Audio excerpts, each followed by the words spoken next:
نعوذ بالله السميع العليم من الشيطان الرجيم. بسم الله الرحمن الرحيم. الحمد لله رب العالمين. اللهم صل وسلم وبارك على سيدنا ومولانا محمد صلاة الرضا وعن آله وأصحابه وعن مشايخنا وعلينا معهم رضاء الرضا يا رب العالمين. في المرة السابقة بدأنا في شرح وخواطر حوالين حزب البحر لسيدي أبو الحسن الشاذلي رضي الله عنه وأرضاه، وتقريبا اتكلمنا كلام سريع لكن مفيد جدا في صفات المولى سبحانه وتعالى ومعرفتها من خلال أسماء الله الحسنى، وقلنا إن لله سبحانه وتعالى صفات جمال زي الرحمة، زي اللطف، زي العفو سبحانه وتعالى، وفي صفات جلال زي الشدة، زي التكبر، زي الأخذ، زي الشديد سبحانه وتعالى. وقلنا من جمع بين الجمال وما بين الجلال هو له الكمال كاملا سبحانه وتعالى. واتكلمنا عن بعض الأمور في أسماء الله الحسنى، وقلنا هنبدأ إن شاء الله بإذن الله المرة الجاية مع بداية الورد. واتكلمنا برضو جزء كبير جدا جدا عن البسملة. وفي حقيقة الأمور أي ورد وأي آية لو وفي أي صورة من الصور في القرآن الكريم لو الإنسان عرف معنى بسم الله الرحمن الرحيم اللي في الصورة ديت هيلاقيها غير معنى بسم الله الرحمن الرحيم اللي في الصورة الثانية. ويمكن أكتر مفسر عمل الموضوع ده سيدي الإمام الكشيري رضي الله عنه وارضاه، الشيخ عبد الكريم الكشيري، شرح في تفسيره الإشاري الجميل جدا كل بسم الله الرحمن الرحيم في صورة فسرها بتفسير راجع للصورة نفسها. فده يعني معناها ان بسم الله الرحمن الرحيم كنز لا ينضب، يعني كنز مليان كله خيرات بإذن الله للي يعيش في معاني بسم الله الرحمن الرحيم. اعتقد ان احنا قلنا كتير في بسم الله الرحمن الرحيم المرة اللي فاتت. عاوزين نربط بسم الله الرحمن الرحيم ببداية الورد، عشان دايما يقول لك ايه، اربط الصورة بداية الصورة بنهاية الصورة السابقة. كتير من المفسرين بيعملوا كده، بيقول لك ايه الرابط اللي ما بين الصورة والصورة السابقة يعني. فاحنا برضو عايزين نربط ما بين بداية الورد وبسم الله الرحمن الرحيم. فنلاقي ان سيدنا الشيخ ابو الحسن الشاذلي رضي الله عنه وارضاه بيقول بسم الله الرحمن الرحيم اللهم يا علي يا عظيم. نقف بس لحظة عشان حتة الربط دي مهمة جدا، ولو فهمناها برضو يبقى احنا كده توغلنا بعمق في حزب البحر وفهمناه فهم جيد جدا. فنلاقي اللهم ديت معناها يعني يا الله، اللهم يا الله. بس كل بقى اهل الله من ساداتنا الصوفيه بقول لك ان هي اقرب للقلب، كانك لا تنادي بعيد، لان حرف النداء يا معناها ان في بعد ما بينك وما بين اللي بتناديه. انما لما بتقول اللهم معناها ايه، ان اللي بتنادي عليه قريب منك جدا جدا جدا لدرجه القلبيه. طيب شوف اول ما قال يا الله او يا اللهم قال بعديها يا علي يا عظيم. هنا الوقفه دي اللي هتفهمنا معنى جديد من معاني بسم الله الرحمن الرحيم. لما تيجي تشوف سيدي ابو الحسن الشاذلي رضي الله عنه وارضاه، المفروض بالترتيب للورد ان هو يقول اللهم يا عظيم يا علي، لا هو قال يا علي يا عظيم. ونلاقي برضه في أدعية سيدنا النبي صلى الله عليه وسلم برضه تقديم العلي على العظيم، مع ان في حركات الصلاة احنا بنسبح سبحان ربي العظيم الاول وبعد كده بنقول سبحان ربي الاعلى. طب ليه هو بدأ بالاعلى وكذلك النبي صلى الله عليه وسلم؟ دي بقى توضح لنا معنى جديد من معاني بسم الله الرحمن الرحيم. ايه المعنى دوت؟ المعنى بص كده على الباء، بص على الباء هتلاقي في تحتها كسر، تحت الباء كسر في كل صور القرآن الكريم. حتى في بسم الله الرحمن الرحيم الزيادة اللي في سورة النمل هتلاقي برضو الباء مكسورة وأنه بسم الله الرحمن الرحيم. طب ايه معنى الكسرة في بداية أي سورة؟ فنقطة الانكسار في بسم الله الرحمن الرحيم أن الباء مكسورة هي التي أشارت إلى سيدي أبي الحسن الشاذلي رضي الله عنه وارضاه إن هو بيقول للمريد اللي هيقرأ الورد بتاعه خلي بالك إن أقرب ما يكون العبد من ربه وهو ساجد، يعني كأنه خلى المريد وهو بيقرأ حزب البحر يسجد الأول. لأن السجود الدلالة على السجود إيه؟ إنك أنت تقول سبحان ربي الأعلى. فأنت لما تبدأ بالعلو، بصفة العلو لله سبحانه وتعالى، معناها ان انت بدأت بالسجود بتاعك. طب السجود بيكون عامل ازاي الانسان وهو ساجد؟ بيكون الجبهة بتاعته في الارض، ايده كف ايده على الارض، ركبته على الارض، اطراف رجليه على الارض. يعني كل ما برز منه وهو صاحي وهو نايم وهو متحرك، اي حاجة برز وضعها على الارض. وده اعلى معاني الانكسار لله سبحانه وتعالى، وده أفضل شيء يساعد الإنسان على انتصار القلب بين يدي المولى سبحانه وتعالى، إن هو دائما يشعر بأن هو ولا شيء. فاللي هو لا شيء ده يروح على طول نازل. بس المين؟ لله سبحانه وتعالى فقط. السجود لله سبحانه وتعالى فقط، ومعاني الانكسار لله سبحانه وتعالى فقط، والتذلل لله سبحانه وتعالى فقط. لا نتذلل لأي إنسان مهما كانت رتبة الإنسان دي إيه، ولا نخشع لأي إنسان، ولا نخشى أي إنسان. كل المحور بتاع الانكسار في الباء. الباء مكسورة يعني إيه؟ يعني ربنا بيقول لك يا عبدي، عاوز تخش الكتاب بتاعي، عاوز تبدأ تقرأ في القرآن الكريم، عاوز تأخذ ما فيه من كنوز، ادخل علي منكسرا. قلت بسم الله الرحمن الرحيم ودخلت منكسرا، سيدي ابو الحسن الشاذلي يقول لك بقى ايه؟ طيب خلاص يبقى انا هخش على ربنا من الباب دوت. ولذلك ان الامام الرفاعي رضي الله عنه وارضاه يقول لك وجدت كل الابواب بتاعت ربنا سبحانه وتعالى عليها خلق كتير جدا بيتزاحموا، ودايما لما يبقى في تزاحم بيبقى الدخول بطيء شويه، لكن بيقول لك وجدت باب مفتوح يدخل عليه القليل، يعني عدد قليل جدا اللي يخش منه. ايه دوت يا سيدي احمد الرفاعي؟ قال لك باب المذله والتذلل والانكسار للمولى سبحانه وتعالى. طب الانسان يصل لهذا الامر ازاي يا جماعه؟ عشان احنا في ساعات امور كتيره بنقولها وتبقى جميله ومعاني حلوه قوي قوي قوي، بس عشان نصل اليها تاخد جهد كبير جدا، وعشان يصل الانسان. اسمع الحته دي، لن يستطيع الانسان ان ينكسر بين يدي المولى سبحانه وتعالى وهو فيه شيء من نفسه، لان النفس دي مصيبتها مصيبه، قاعد عماله تقول لك ده بيكلمك ليه كده؟ انت مش عارف انت مين؟ عرفه انت مين، صح ولا صح؟ ازاي واحد حقير زي دوت يكلمني بالطريقه دي؟ ده انا مش عارف وظيفتي ايه، ده انا ابن مين، ده انا معايا فلوس قد مش عارف توزنه، ده انا ده كل دي نزعات بتيجي في النفس، يعني دي من طبائع النفس لغايه ما نتغلب عليها. يبقى الانسان الذي يشعر بجمال الانكسار بين يدي الله سبحانه وتعالى هو من ملك نفسه ولم تملكه نفسه. ده كده ايه باختصار شديد جدا. عاوز تعرف انت ملكت نفسك ولا لا؟ عرض نفسك للاهانه من حد هانك، لقيت في نفسك قوه للانتقام من هذا الشخص، يبقى انت لسه كده ما ملكتش نفسك. ازاي ده غلط فيا؟ يعني انا من حقي ان اي حد غلط فيا ان انا على الاقل اخد حقي، اغلط فيه، شتمني ممكن اضربه كمان، صح ولا لا؟ لا، يوم ربنا سبحانه وتعالى يقول لك ايه؟ والقاذمين الغيظ. يعني ايه القاذم ديت؟ عارف فرامل العربيه زيها بالظبط، انت دايس بنزين من الاول، يعني العربيه مش واقفه، هتدوس على الفرامل والعربيه واقفه ملهاش اي قيمه خالص، ما هي واقفه. ولذلك هي ده بقى العيب اللي في كتير من المريدين، ان هو طول ما هو مريد وقاعد في البيت وهادي وجميل وماسك الاوراد بتاعته وماسك السبحه بتاعته وبيصلي وبيسبح تمام التمام، مفيش اي مشكله، وحاسس ان هو كده ملك نفسه. لا حبيبي، اصلا العربيه بتاعتك واقفه، العربيه ما اتحركتش خالص.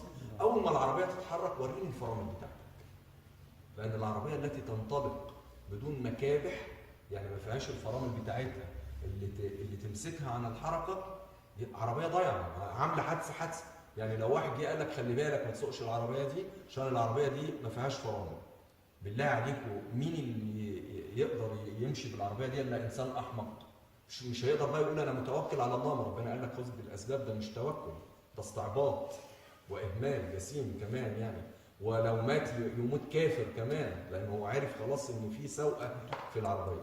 فاذا خلي بالكم، ركزوا من النقطه المهمه دي، طول ما انت واقف مفيش فرامل شغاله، فما تقولش على نفسك ان انت كده بقى ايه مالك نفسك وان انت من القاذمين الغيظ وان انت لا. مشي العربيه بتاعتك، دوس بنزين الاول. يعني ايه تدوس بنزين؟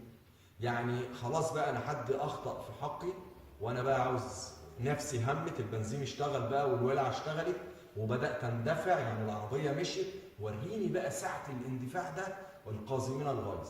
اوعى تفتكر انك انت لو ما اتكلمتش من الاول ورديت وانت حاسس بهدوء ان انت كده قزمت الغيظ بالذات. لا، ده مجال تاني ومقام تاني، الناس اعلى مننا بكتير. دولت اصلا يعني ايه مش محتاجين لقزم الغيظ خالص. ليه؟ لان هو بيبقى قاعد كده، ايه ده ومفيش حد هيرقيني النهارده. ماشي؟ يعني في واحد بيبقى قاعد كده مع ربنا يقول مفيش حد هيرقيني النهارده. ايه ده؟ ما حدش غلط في حقي النهارده خالص. ده اكيد انا ما وحش النهارده، ربنا مش راضي عليا.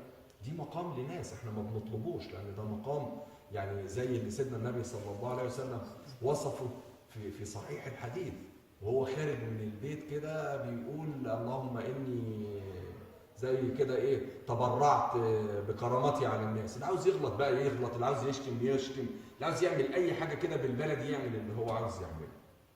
ده مقام تاني، مش يعني مقام صعب شويه. لكن اللي احنا بنتحدث فيه احنا بقى مع بعض كده، متى تستطيع ان تملك نفسك؟ لما تكون نفسك متحركه عليك. طب انا نفسي اتحركت عليا وفي واحد غلط فيا وانا مش قادر امسك نفسي، لا انا عاوز اغلط فيه.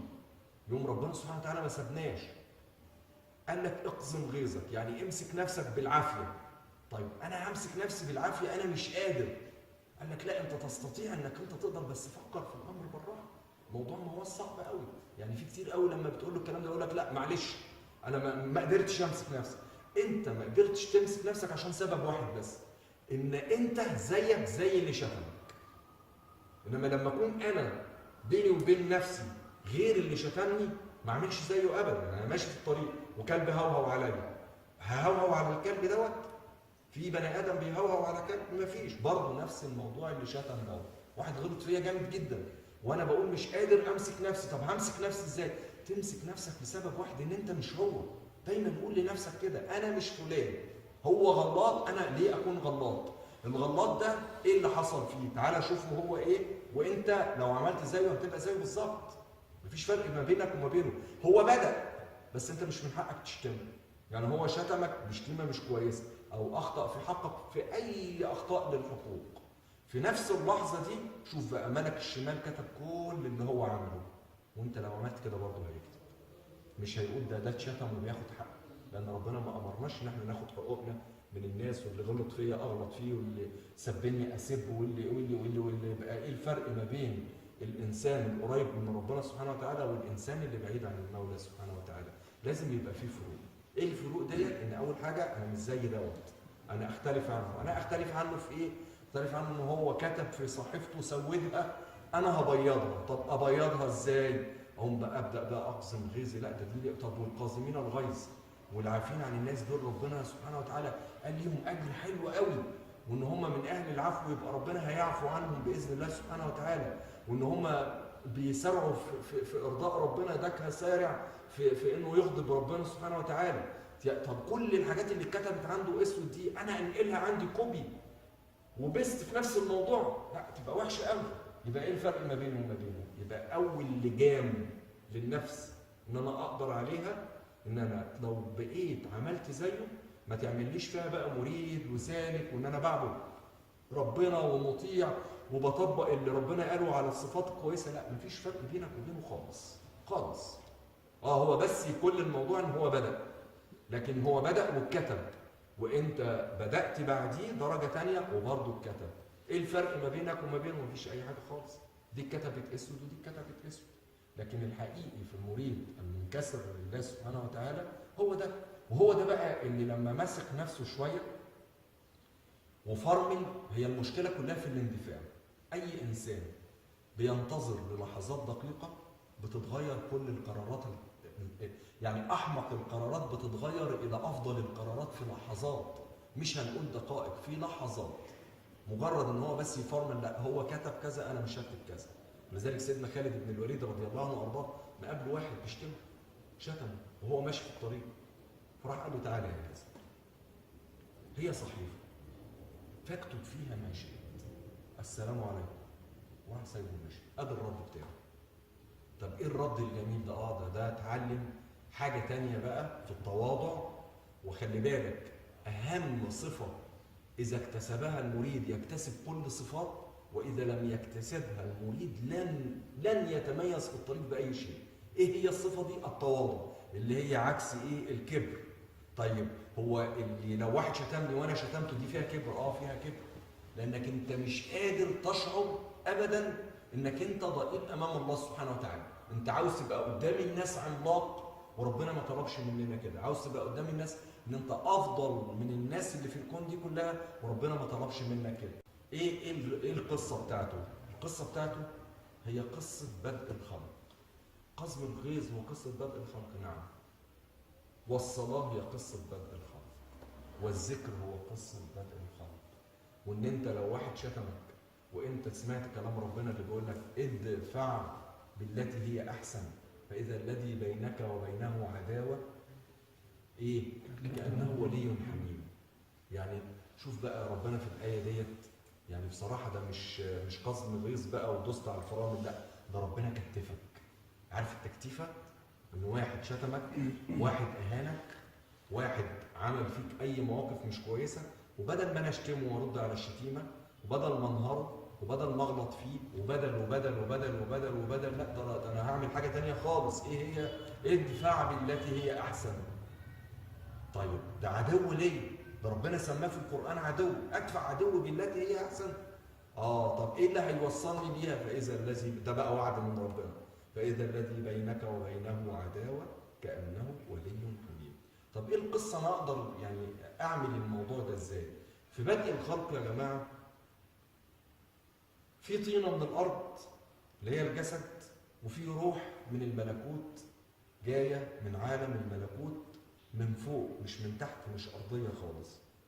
ربنا سبحانه وتعالى بيرسل ملك، والجنين لسه بيتخلق في بداية التخلق بتاعه عند 40 يوم تقريبا، وبيبدأ الملك ده يحط الروح مع حتة الطينة اللي موجودة ديت. وهذه هي المشكلة، وهذه هي الطامة الكبرى، وهذه هي المصيبة الحقيقية التي نعيش فيها. اللي احنا جزء جاي من فوق، شفاف جميل، فطرته سليمة جدا، كله نقاء، فطرة الله التي فطر الناس عليها، الأصل اللي جاي من عند ربنا، والروح نورانية. الروح ما فيهاش أي مشاكل، لا كبر ولا ضغائن ولا حسد ولا ولا ولا ولا ولا ولا. أمال الحاجات والصفات الوحشة دي جت منين؟ جت من الطينة. أول ما الاتنين التقوا في بعض وهوب قامت الخناقة. إن الروح كل شوية عاوزة تطلع فوق، هي مش من هنا، عشان هي مش عاوزة تقعد هنا، هي عاوزة ترجع للموطن بتاعها. وكذلك الجزء الترابي في جسمنا عاوز يرجع للأرض اللي هو جاي منها، بكل الصفات اللي فيها. شوف التراب في الثقل بتاعه، تراب في بعض الطين وحش جدا وسيء جدا. يعني حتى شوف سيدنا النبي صلى الله عليه وسلم بيصورها ازاي، ان ربنا سبحانه وتعالى عندما اراد خلق ادم ارسل سيدنا جبريل، طاف الارض، جاب من كل بقعه من الارض حبه تراب عشان يتعبوا. ففي وسط التراب ده جه تراب تقيل قوي، وتراب وحش قوي، وتراب خفيف، وتراب جميل، وطينة ده غير طينة ده، وده فيه شويه كده وشويه كده. وهي دي التناقضات اللي موجوده في الانسان. يعني الانسان اللي من غير تناقضات ده اما هو ملك او اما هو يعني كذاب. ولا في كده، وفي كذابين كتير. انما ان واحد يقول انا بقى الطينه بتاعتي صافيه الا طينه سيدنا النبي صلى الله عليه وسلم والانبياء، ده موضوع تاني. احنا بنتكلم على باقي البشر.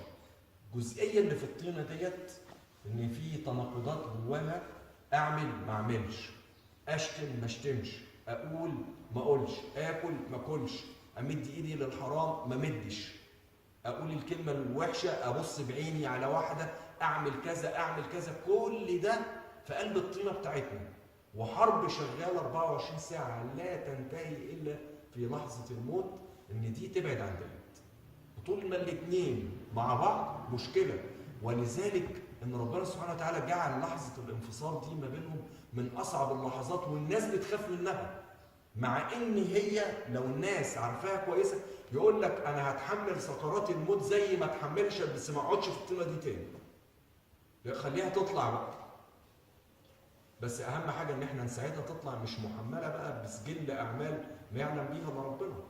يعني هي مش موضوع انفصاله بس، لا، ده بعد بقى السنين ديت والاخذ والعطاء والمنع وي كل الهلالات ديت بعديها بتبقى يعني العمليه صعبه. فدي من ضمن الحاجات اللي بتقول لك لا انا عاوز اجلها شويه. لكن في حقيقه الامر ان الروح لا تهدأ، لا تهدأ ابدا. حتى اول ما تغمض عينيك او الصالحين اول ما يجي له لحظه استغراب تبص تلاقي الروح بتاعته حصل فيها طرح وبعدت بعيد عن الجسد بتاعه. بيبقى في وصله ما بينها وما بين اتصال بسيط ما بينها وما بين الجسد، لان الروح احنا ما نعرفش شكلها ايه ولا خلقها ايه ولا كذا. احنا بنقول اللي سادتنا قالوه سيدنا النبي صلى الله عليه وسلم وصفه لينا عشان نقرب للمفهوم بتاعه. اول ما الانسان ينام الروح بتاعته تطوف، ممكن ربنا سبحانه وتعالى يكرمها تروح تعمل عمره، ممكن تروح تقابل سيدنا النبي صلى الله عليه وسلم وتشوفه، ممكن تروح لحد من الصالحين، ممكن طول ما هو نايم قاعده الروح بتاعته تجوب شمال ويمين وفوق وتحت وفي كل حته، واول ما قبل ما يستيقظ ترجع تاني ربنا يرد ليه الروح. وديت ربنا سبحانه وتعالى سماها في القران الكريم الموت. يعني دي زي ما بس دي موتة صغرى، النوم موتة صغرى. في من الصالحين بقى ده ممكن روحه تطرح وهو في لحظه استغراب منفصل عن اللي حواليه تماما وقاعد مع ربنا شويه كده، بص تلاقي راح حته تانيه وشاف حاجات وسمع حاجات والتقى بحاجات. ربنا يوعدنا يا رب جميعا، امين يا رب العالمين. فاذا اللقاء ده اللي ما بين الجسد وما بين الروح احنا ما شعرناش بيه، لكن الكل بيشعر بالانفصال بتاعه. طب ما شعرناش بيه ليه؟ خلاص الحته دي كده استوعبناها. طيب احنا قبل اللقاء اللي حصل ما بين الروح والجسد هو دايما كل انتقال، يعني احنا ما عندناش حاجه اسمها عدم. بعد ما ربنا سبحانه وتعالى قال كن الاولى وبقى فلان دوت، وكمان ايه ده من يوم ألست بربكم، يعني كانت البدايه كل انسان ان ربنا جابه كده في عالم الذر وجمع كل الخلق دي وهي في عالم الذر. ألست بربكم قالوا بلى شهدنا. ده كان اللقاء الاول. من ساعتها للان مفيش عدم للانسان خالص، خلاص انتهت قصه العدميه. فهو طب امال هو ايه حكايه الموت ده؟ هو دي مش اول مره تحصل.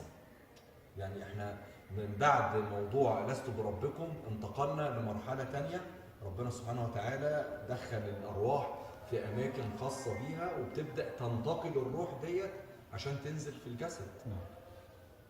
بعد ما بتنزل في الجسد في انتقال في الاطوار زي ما ربنا قال في القرآن الكريم مضغة علقة ومخلقة وبرضه لحظة الولادة. كل دي انتقال من مرحلة لمرحلة، من مرحلة لمرحلة. وأطول مرحلة في المراحل كلها هي خلصت أصلا. يعني المرحلة اللي احنا فيها دي تعتبر من المراحل القصيرة، يعني يا دوبك هي أطول من مرحلة الرحم بس، لكن مش هتيجي زي مرحلة يوم ألست بربكم. مرحلة طويلة جدا جدا من ساعة سيدنا آدم لما ربنا أخرجنا من وممكن تكون من قبل كده، بعض العلماء ذكروا ذلك ان الأرواح من قبل ذلك. فإذا كل الأمور ديت معناها ان انت بتتنقل من مرحلة لمرحلة. يعني ايه؟ يعني من حياة لحياة تانية، من حياة لحياة تانية، من حياة لحياة تانية. الحياة الأخيرة ربنا سبحانه وتعالى سماها الموت. لكن الموت يا جماعة ما هوش عدم، ده خلق من خلق الله سبحانه وتعالى. وربنا اللي ذكر ذلك في القرآن الذي خلق الموت والحياة. يعني إذا الموت اللي احنا هنقبل عليه ده ما هوش نهاية، ما هوش عدم، ده حياة تانية. سموها بقى ايه؟ الحياة البرزخية. ننتقل للبرزخ ونبقى نتكلم على الموضوع ده باستفاضة بإذن الله في نقاط أخرى. لكن اللي الفقير عاوز يقوله ليكوا ايه؟ ان ده كله يخليك تعرف ان انت بتتحرك ازاي، وان في جواك جزء عمال يشدك لفوق. يعني يشدك لفوق لايه؟ يعني يشدك للشفافيه، يشدك ان يبقى في صفاء، يشدك ان يبقى في تواضع، يشدك كل الصفات الجميله اللي في الانسان من الانطباع الروحي اللي فيه. والجزء الترابي والجزء الجسدي هو اللي عمال يشدك للشهوه. اشتم فلان، اضرب فلان، قل مال فلان، مد ايدك زي ما كل الناس بتمد ايديها وبترتشي، كل الناس بتعمل كذا ما تعمل زيها، ما كل الناس ماشيه في الشوارع عريانه ما تمشي زيهم، ما كل ديت امور من الامور اللي القطعه الطينيه اللي في جسدنا قاعده عماله تعملها. اللي يفوز دايما ان في كل مساله من المسائل يتراوغ شويه، يقزم الغيظ، يفرمل الفرمله بتاعته، ودايما الفرمله بيبقى صوتها عالي، فدايما القازم الغيظ بيبقى من جواه كانه هيفرقع بالظبط. ليه؟ لان مش كل الناس بتقدر يا جماعه. ده في ناس يقول لك ايه، لا سيبوني يعني معلش انا اسف باللفظ البلدي، يقول انا عاوز او انا عاوزه افش فيهم، وتبدا بقى ايه شتيمه وكلمات والفاظ. طبعا دي ملهاش علاقه بالموضوع دوت بالناس السائره الى المولى سبحانه وتعالى. السائر الى المولى سبحانه وتعالى عنده فرامل شديده جدا، عنده قزم للغيظ، عنده عفو عن الناس، عنده فادفع بالتي هي احسن فاذا الذي بينك وبينه عداوه. دي مش هتيجي غير لما نفهم يعني ايه الكسره اللي تحت الباء، ان انا دمي منكسر. ايه يعني محدش شتمني؟ ما انا منكسر لله، انا مالي ومال اللي شتمني. ده يعني ابسط شيء. حتى لو هم قالوا انت ضعيف، انت سايب الناس تشتمك، انت كذا كذا كذا، الرد اللي انا ارده على نفسي، انا ماليش دعوه بالناس. ما انت لو ياد قلت زي اللي هو قال، ايه الفرق ما بينك؟ ما هو كتب في صحيفته الكلام ده كله. ده انا يمكن اقول اكتر لو انا جيت اقول. يعني ممكن لو واحد شتمني شتمتين، يا ابني كذا ويا ابني كذا، انا عاوز اقول بقى ايه 20 ابن كذا ديت، مش واحده بس، عشان ارتاح. لكن اللي يريح اكتر مش هنا. احنا راحتنا مش في الدنيا. الدنيا دي ربنا سبحانه وتعالى جعلها للتعب مش للراحه خالص. ومن ضمن التعب اللي فيها ان انت لازم تملك نفسك. تملك نفسك يعني ايه؟ يعني تفرمل. تفرمل يعني ايه؟ يعني ادفع بالتي هي احسن. يعني ايه؟ يعني انا منكسر لله. ده المعنى بتاع اللهم يا علي يا عظيم. ليه؟ لان انت لما تخشع وتعرف ان انت واقع وساقط على الارض ووضع جبهتك على الارض للعلي سبحانه وتعالى، في نفس اللحظه تقذف في قلبك كل معاني العظمه الالهيه. تلاقي بقى تشعر بالخشوع، تلاقي بقى في نفس الوقت كده قلبك بيرفرف كده من الجمال. تلاقي سيدنا النبي صلى الله عليه وسلم يقول لك لو وصلت للنقطه دي، النقطه دي اللي بنقوله بقى بالمعاني مش بالشكل، ما الناس كلها بتسجد، كل المسلمين بيسجدوا، لكن بالمعنى ايه؟ اقرب ما يكون العبد من ربه وهو ساجد. او قدر يوصل للنقطه دي، ان هو دي بقى اقرب قرب للمولى سبحانه وتعالى، ان انت تعرف ان انت لا شيء وان هو العلي العظيم سبحانه وتعالى. ونكتفي بهذا الزمر. معلش هو الموضوع مش ان احنا نقرا الحزب لحسن تفتكروا ان هو احنا ممكن نقراه ونقول خلصناه. هو الموضوع في المعاني اللي احنا بنقولها من الكلمات اللي موجوده في الحزب. في حد عنده سؤال قبل اقامه الصلاه في اللي احنا قلناه؟ طيب الحمد لله.